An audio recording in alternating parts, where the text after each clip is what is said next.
పెళ్ళైనా పండగైనా వేడుక ఏదైనా పట్టు చీరల ప్రత్యేక వేదిక వారాహి సిల్క్స్.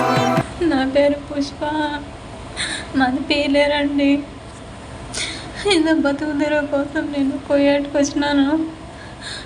నాకు 2 పిల్లలండి. నాకు నా భర్త కూడా లేడండి. పిల్లలు పోషించుకున్నామని చెప్పేసి నేను ఇక్కడికి వచ్చినానండి. ఇక్కడ వీళ్ళు టార్చర్ చూపిస్తున్నారు. ఫుడ్ 2 రోజులు అయింది తిని, కనీసం పడుకునేదానికి రూమ్ ఇయ్యరు. ఫుడ్ అడిగితే కొడతారు, తిడతారు. క్లోరెక్స్ తాగుదామని పెట్టుకుంటే మెడబెట్టుతో అయినారు. ఏం చేయాలో అర్థం కాలేదు. ప్లీజ్ సుమన్ టీవీ ఎంతోమందికి మీరే హెల్ప్ చేశారు.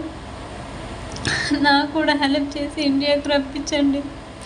వీళ్ళకి పంపించమంటే $2,000 అడుగుతున్నారు. అంత అమౌంట్ నాకు లేదు. Please Nara Lokesh sir, please help చేయండి. నేను ఇక్కడ ఉండలేకపోతున్నాను. వీళ్ళు టార్చర్ చూపిస్తున్నారు సార్. ప్లీజ్ హెల్ప్ చేయండి సార్. నా పిల్లలు అనాథలు అయిపోతారు. నేను అంత అమౌంట్ కట్టలేను సార్. ఎంతోమంది హెల్ప్ చేశారు కదా. ప్లీజ్ సార్ హెల్ప్ చేయండి. ప్లీజ్ సార్ చంద్రబాబు నాయుడు గారు, ప్లీజ్ సార్ నన్ను ఆదుకోండి. ఎంతోమంది హెల్ప్ చేశారు. పవన్ కళ్యాణ్ గారు, ప్లీజ్ హెల్ప్ చేయండి సార్.